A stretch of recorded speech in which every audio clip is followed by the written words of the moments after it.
Tātad elektroenerģijas kopīgošana un tās definīcijas. Šeit es atkal gribētu uzsvērt ļoti līdzīgi, kā es minēju jau pašā sākumā. Mēs saņemam ļoti daudz jautājumus no dažādām iesaistītajām pusēm par to, kad tad mēs varēsim sākt kopīgot. Šeit es vēlos uzsvērt, ka lielākā daļa lietotāju Latvijā faktiski ir tiesīgi to darīt jau šobrīd. Tātad likums to neaizliedz un slēdzot atbilstoši savstarpējās vienošanās gan ar tirgotāju starpniecību, gan savstarpēji, faktiski tas nav aizliegts. Un kopīgošanas noteikumi ir tikai viens no ietvariem, kā mēs varam palīdzēt, tātad varbūt padarīt šo te sistēmu unificētāku, bet tas nenozīmē, ka tā līdz šim ir nelegāla. Tas, kur mēs apzināmies, protams, ka šī te kopīgošanas noteikumi ir ļoti nepieciešami un kur, protams, mēs arī uzklausām ar sapratni. Tas ir atsevišķas, pieņemsim, juridiskas personas, tādas kā pašvaldības, kurām ir saistoši arī citi normatīvie akti un kuras, pieņemsim, iepērkot elektroenerģiju šobrīd no tirgotāja, ir pakļautas iepirkumu likumdošanai un kopīgošana ir ļoti svarīga, lai legalizētu iespēju iepirkt, pieņemsim, tātad vai saņemt enerģiju no kopienas bez šāda iepirkuma procedūras. Bet, ja mēs runājam par, pieņemsim, daudz dzīvokļu mājām, it īpaši mājokļiem, kur šī te ražošana notiek jau lietotāja juridiskās piederības robežās, tad es vēlos vēlreiz uzsvērt, ka kopīgošana jau šobrīd nav aizliegta un attiecīgi nekādu ierobežojumu tai no likuma viedokļa nepastāv, ar vienīgu atrunu, ka attiecības tātad šajā te sadarbības ietvaros ir jārisina pašiem savstarpējas vienošanās ceļā. Bet par pašu elektroenerģijas kopīgošanu tātad, un definīciju, sāksim ar pamata definīciju, tātad primāri tā ir aktīvā lietotāja, un te mēs atgriežamies pie iepriekšējās definīcijas, tātad lietotāji, kas ražo primāri savām vai kopienas vajadzībām, tātad saražotās elektroenerģijas nodošana citiem gala lietotājiem, tā skaitā arī citiem aktīvajiem lietotājiem, vai arī elektroenerģijas energo kopienas biedriem vai daļu turētājiem. Te es vēlos uzsvērt, ka ne visos gadījumos energo kopienas biedriem būtu jābūt aktīviem lietotājiem, tie drīkst būt arī gala patērētāji, tie drīkst būt saistītās personas, tie drīkst būt iespējams arī tātad vēl citi iespējamie, saimnieciskas darbības veicēji, tie var būt pakalpojumu sniedzēji šīs te kopienas ietvaros, pieņemsim, uzlādes operators vai uzlādes iekārtas, kuras kopiena savām vajadzībām uztur, pieņemsim, konkrētā mikrorajonā vai pie konkrētas ēkas. Tātad attiecīgi ne visos gadījumos tas ir fizisks lietotājs vai juridiska persona, tas var būt arī koplietošanas infrastruktūras objekts. Un tas galvenais princips, kas mums ir jāsaprot ar elektroenerģijas kopīgošanu, jau iepriekšējos gados mēs esam ļoti daudz diskutējuši ar dažādām iesaistītām pusēm, arī no man iepriekšējās vietas par to, kad tad tiks atļautas energo kopienas un kā tās mainīs kopējo energo apgādes ainu. Es vēlos uzsvērt, ka energo kopienu šis te ekonomisko pamatotību un konkurētspēju nosaka primāri pašu lietotāju spēja pirmkārt optimizēt savu elektroenerģijas patēriņu, pielāgot to ražošanai, savstarpēji kooperēties. Bet tā, ka tāds uzskats, ka tās radikāli ļoti spējas mainīt kopējo elektroenerģijas tirgu, tas ir pārspīlēti, jo ir jāsaprot viena lieta, ka šīs te investīcijas iekārtās nav atkarīgas tiešā veidā no tā, kas ir investīciju veicējs. Respektīvi, nav tā, ka energo kopiena pēkšņi spēs uzstādīt saules paneļus vai citu ražošanas iekārtu radikāli lētāk nekā to spēja, pieņemsim, energo kompānija vai industriālais lietotājs vai vēl kaut kas, vēl kāds iespējamais investīciju veicējs. Proti, saules panelis tirgu maksā vienādi aptuveni visiem pircējiem. Lielā kompānija iespējams, ka pērkot vairumā var dabūt vēl labāku cenu. Līdz ar to nepārspīlējam varbūt ar šo elektroenerģijas kopienu un kopīgošanas principu varbūt tādu, teiksim, glorificēšanu, bet saprotam, ka ne jau pati kopiena kā tāda ir tas, kas dod šo konkurētspēju, bet tieši tas, kā jūs vienojaties un kā jūs sadalat savas investīcijas, attiecināt tās uz dažādām iesaistītajām pusēm šajā kopienā, attiecīgi, un cik optimāli arī jūs rīkojaties ar sev piederošajiem ražošanas aktīviem.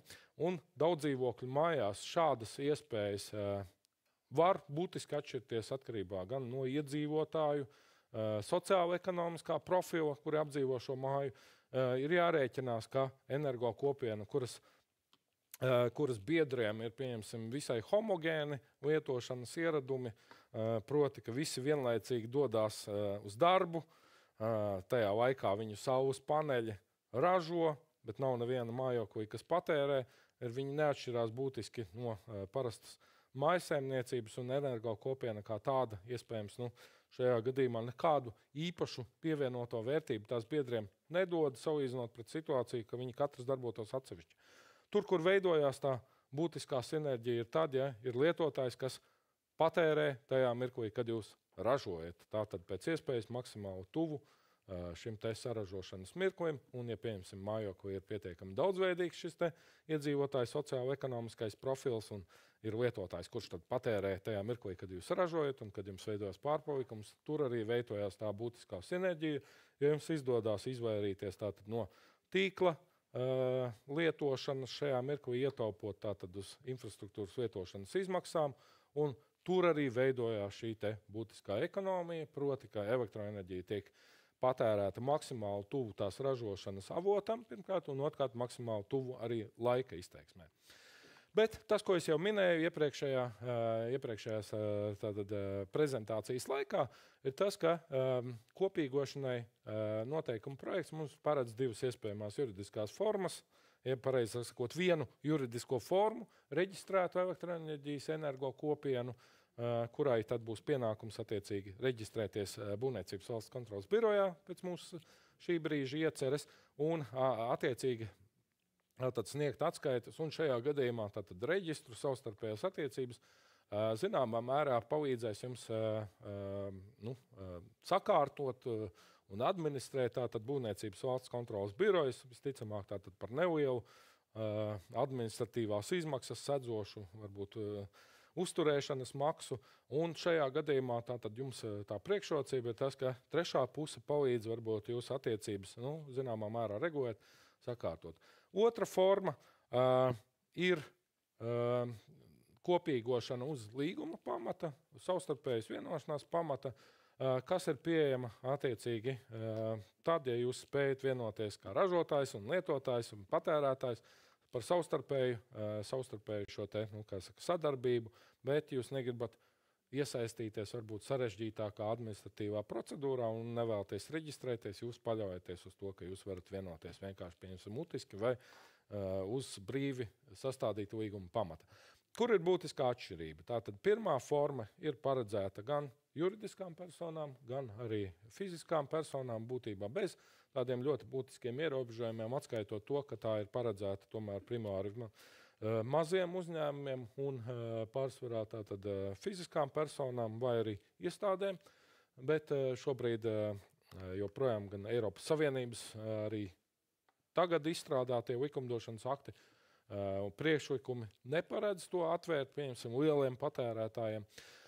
Savukārt šī te vienošanās princips kopīgošana uz vienošanās pamata ir paredzēta tomēr primāri jau mājsaimniecību lietotājiem, tātad mājokļu sektoram, un tātad vēl no šī principa izrietēs vēl vairāki citi nosacījumi. Tātad, kas atšķirās? Būtiskākais energokopiena, kopīgot saražoto elektroenerģiju varēs tajos objektos, kuri tiek reģistrēti attiecīgi Būvniecības valsts kontroles birojā. Kāpēc? Tāpēc, lai saprastu galu galā kuros objektos notiek ražošana, kuros patēriņš, un lai saliktu šo te statistiku kopā. Tātad izmantotu šos te datus, lai nebūtu tā, ka vienkārši neiet šīs te saražotā apjoma un patērētā apjoma kaut kur kopā, un šī uzskaita nav pilnvērtīga, jo tad, protams, šī te energo kopienas jēga zināmā mērā zūd. Kas vēl ir būtiskākais? Tātad uz līguma pamata kopīgošana ir paredzēta tajos objektos, par kuriem ir noslēgta vienošanās, bet šajā gadījumā attiecīgi tas netiek reģistrēts un attiecīgi tas ir jūsu savstarpējo attiecību sakārtošanas jautājums. Un vēl viens būtiskais nosacījums, ka abos gadījumos tomēr tiek piemērots pašpatēriņš, pašpatēriņa princips atbilstoši tam, ko mēs jau skārām iepriekšējā prezentācijā.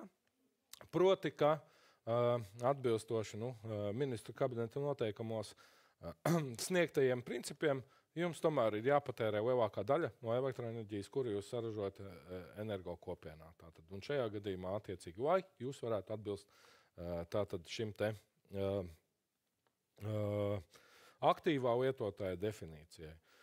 Attiecīgi, veicot cita veida darbību, ir saistošie normatīvi akti, kuri jums uzliek pienākumu kā tirgotājiem vai kā elektroenerģijas ražotājiem, kurus tomēr, lai saglabātu godīgumu arī pret citiem tirgus dalībniekiem, būtu jāievēro. Tātad kopīgošanas kārtība īsumā. Kāda ir plānota attiecīgi kopīgošanas kārtība? Pirmkārt jau ir pirmais solis, tas, kas mums būs jāveic, tad, kad jūs izveidosiet šo te ražošanas iekārtu, tad līdzīgi kā jebkuru iekārtu elektroenerģijas ražošanai jau šobrīd ir paredzēts, tātad jums ir jāsaņem sistēmas operātora atļauja, ievērojot tātad tos tehniskos nosacījumus, kādus sistēmas operators nosaka, ņemot vērā no būvniecības iespējamām izmaksām, tīkla noslodzes un citiem apsvērumiem. Tātad, ja šajā objektā vēl nav joprojām, pieņemsim, skaitītāji, tātad sistēmas operators to attiecīgi nodrošina. Un tātad atkarībā no tās juridiskās formas, kādu jūs izvēlēsieties, vai nu jūs slēdzat savstarpējo vienošanos, vai arī attiecīgi reģistrējaties kopējā reģistrā. Un abos gadījumos, lai tātad jūs spētu pilnvērtīgi funkcionēt, tātad jums ir arī jānoslēdz līgums ar tirgotāju, un tas ir saprotam iemeslu dēļ, jo kādam arī jūsu galā šis te patēriņš ir jābalansē, un tajos mirkļos, kad jūs kopienas ietvaros nevarat ražot, galā jūs taču nevēlaties, vai jums tiktu pārtraukt elektroenerģijas piegāde, attiecīgi jums ir jābūt tirgotājiem, kurš tad attiecīgi sedz jūsu patēriņu tajās stundās, kad jūs to pats nespējat saražot. Jo galā, ja jūs spētu saražot nepārtraukti 8760 stundas gadā, tad jums vispār nebūtu, acīm redzot, iemesls vispār būt pieslēgtam tīklam. Un nebūtu vajadzīgs arī tirgotājs. Vēlos uzsvērt, šāda saimnieciskā darbība nav aizliegta, un jums ir tiesības arī atslēgties no tīkla, ja jūs tiešām spējat nodrošināt savu apjomu, bet energo kopiena nav gluži domāta tam. Un tas, ko mēs vēl plānojam, un šeit jau es tuvojos, tātad jau tuvā jau noslēgumam, tātad pirmkārt, ko mēs vēl plānojam iekļaut šajos noteikumos, īsi izskriešu.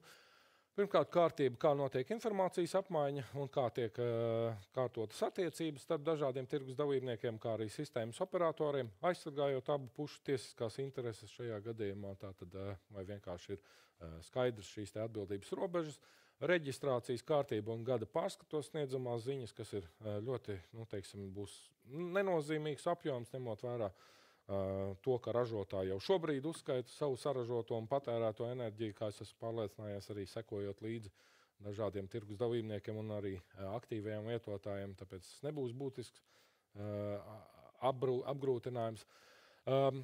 Līgumu ar tirgotāju slēgšanas pamatnosacījumi, tā skaitā tajās iekļaujamā informācija, kas ir vienkārši nepieciešama, lai šīs te, spēles noteikumi būtu saprotami abām pusēm.